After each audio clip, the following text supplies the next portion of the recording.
और हम इस महिला के एनर्जी लेवल्स को इलेक्ट्रोपंक्चर पद्धति द्वारा जांचने जा रहे हैं।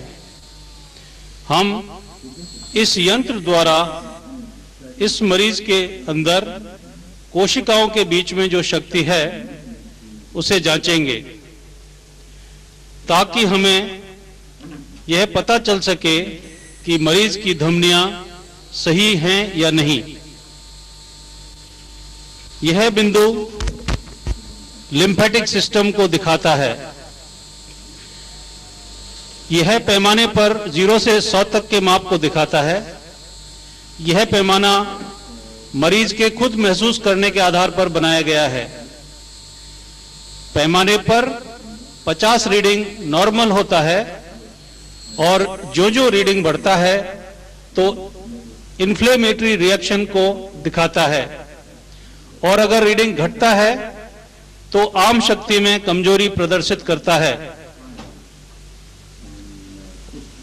संक्षेप में यह सफेद लाइन अगर नीचे आती दिखाई देती है तो आपको घातक बीमारी है।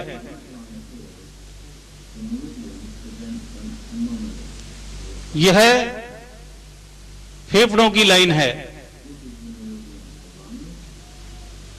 यह बड़ी आंत की लाइन है। यह नर्वस सिस्टम की लाइन है। इनके प्रवाह द्वारा ही शरीर में एलर्जिक प्रोसेस का पता चलता है। यह मेटाबॉलिज्म के पैमाने को प्रदर्शित करता है। इससे पनपाने वाले सेल्स की परतों का भी पता चलता है। ये बहुत महत्वपूर्ण होते हैं। यह एंडोक्राइन सिस्टम है जो एक महिला के लिए अत्यंत महत्वपूर्ण है। यह हृदय के लिए, यह छोटी आंतों के लिए। अब हम इस प्रक्रिया को दोहराएंगे। जो हमने सीधे हाथ पे किया है उसी को हम उल्टे हाथ पे करेंगे।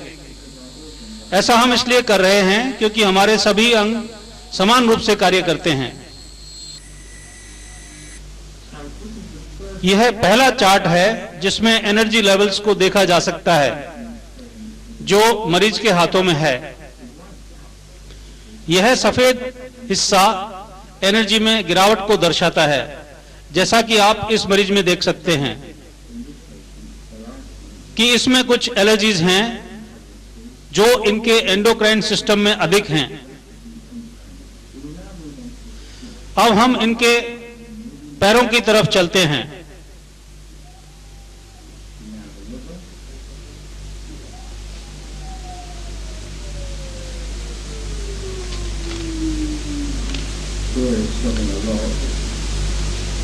यहां हम पैनक्रियास की पोषकता को देखेंगे।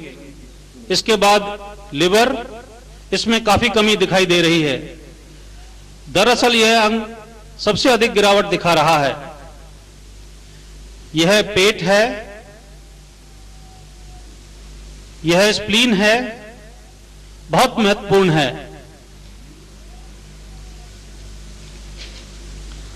अब हम देखते हैं कि दूसरे पैर में क्या है। यह स्प्लीन है, बहुत महत्वपूर्ण है क्योंकि यह रक्षक सिस्टम है। ये आर्टिकुलेशंस हैं। यह पेट में तो बहुत ही खराब हालत में है।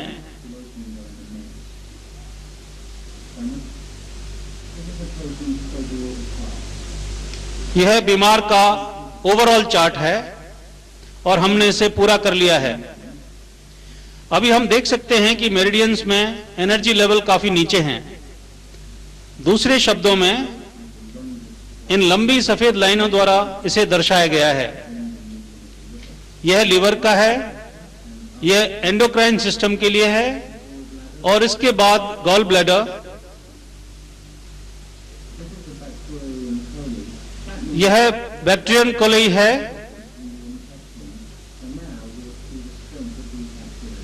हम अभी बैक्टीरिया की स्ट्रेंथ का पता लगाएंगे जो बीमार की आंतों तक फैला हुआ है।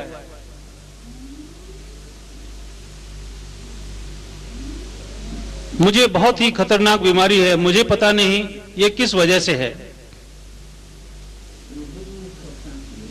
इस सभी से काफी संभव है कि यही वायरस अंदर भी है और आंखों में भी है।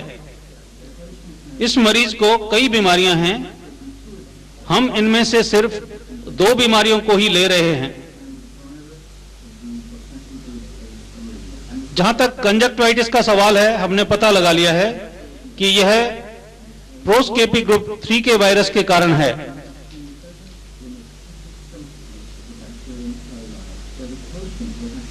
इसी की वजह से हड्डियों में से आवाज आती है और इसी की वजह से जॉइंट्स में पेन होता है।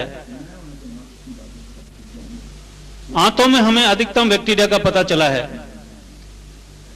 इसके लिए इस मरीज को दूध व दूध से बनने वाली सभी चीजों को छोड़ना होगा और इलाज भी करवाना होगा, जो मैं बाद में बताऊंगा।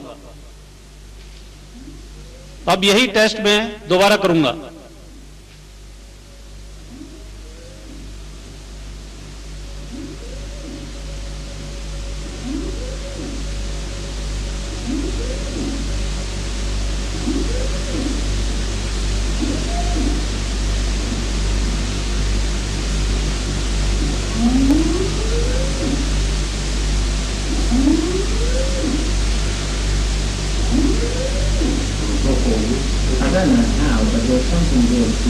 अभी मैंने इनको एक फोटो दिया है जो इनके हाथ में है।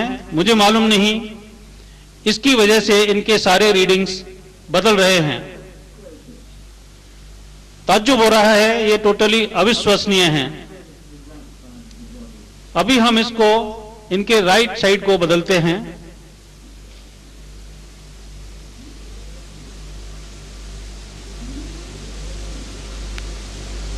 यह टेस्ट का पहला भाग है, सचमुच अविश्वसनीय। मैं स्वयं नहीं जानता कि क्या हो रहा है, लेकिन इतना कह सकता हूं कि 6 महीने का ट्रीटमेंट लेने के बाद ही इतनी एनर्जी लेवल्स बदली जा सकती हैं। तो यह इस मरीज की जांच है, जबकि इसने यह फोटो अपने हाथ में रखा हुआ है। मुझे पता नहीं यह फोटो किसका है।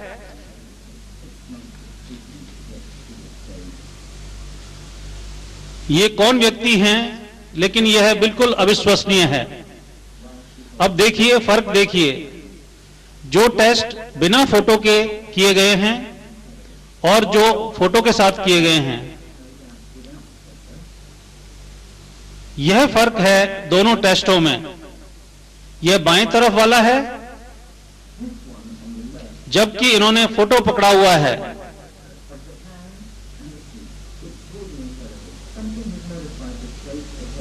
किसी चीज ने, किसी ताकत ने इनकी सारी एनर्जी लेवल्स को बदल दिया है और यह किसी स्थानीय प्रभाव के कारण नहीं है। नहीं, यह बिल्कुल मुमकिन नहीं है, यह असंभव है। इस मरीज को अब हम दूसरे पेपर का टुकड़ा देते हैं। यह मशीन एक लाई डिटेक्टर मशीन की तरह है। अब इनके रीडिंग्स दूसरे पेपर के साथ देखते हैं। ताज्जुब होता है।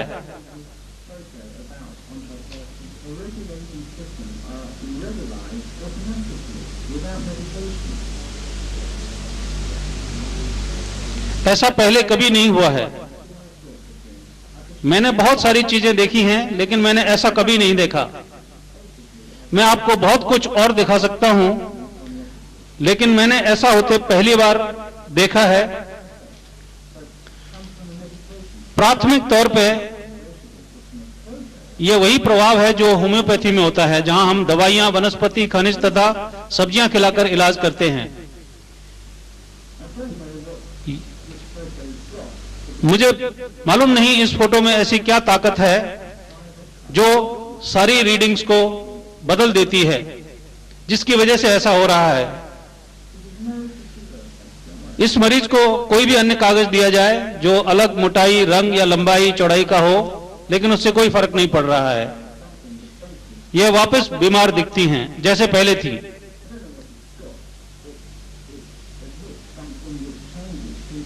ऐसी कोई ताकत है जिससे सारी रीडिंग्स बदल रही हैं, इससे ऊर्जा निकल रही है जो लोगों में बायोलॉजिकल परिवर्तन लाती है। हालांकि यह उन्हें अच्छी सेहत दे सकती है, पर मुझे खुद को मालूम नहीं ऐसा कैसे होता है। इसके अंदर कुछ है जो बहुत अच्छा है, जीवंत है, जो बायोलॉजिकल साइकिल्स को नियमित करता है और बहुत अच्छे नतीजे देता है।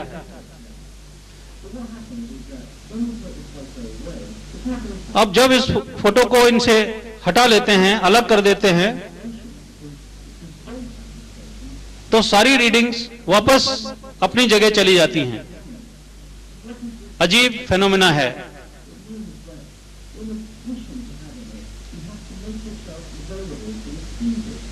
यह उस तरह है जैसे एक रिसीविंग स्टेशन को कुछ पाने के लिए अपने आप को अवेलेबल करना होता है। आपको पात्र तो बनना ही होगा। प्राथमिक तौर पर आपको तैयार करना होगा अपने आप को कि आप एक एंटेना की तरह तरंगों को प्राप्त कर सकें। वास्तव में आप इसे प्राप्त कर सकते हैं। आप यहां देख रहे हैं कि दो लोग सहयोगी पद्धति द्वारा इस मरीज को वाइब्रेशन दे रहे हैं। अब हम यह टेस्ट इसके बाद करेंगे।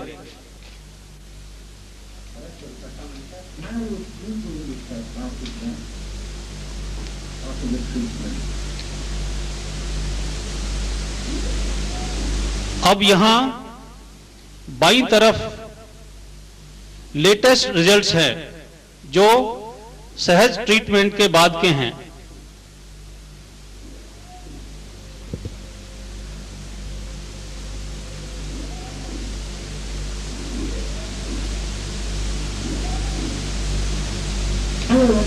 The results of the latest tests after the treatment.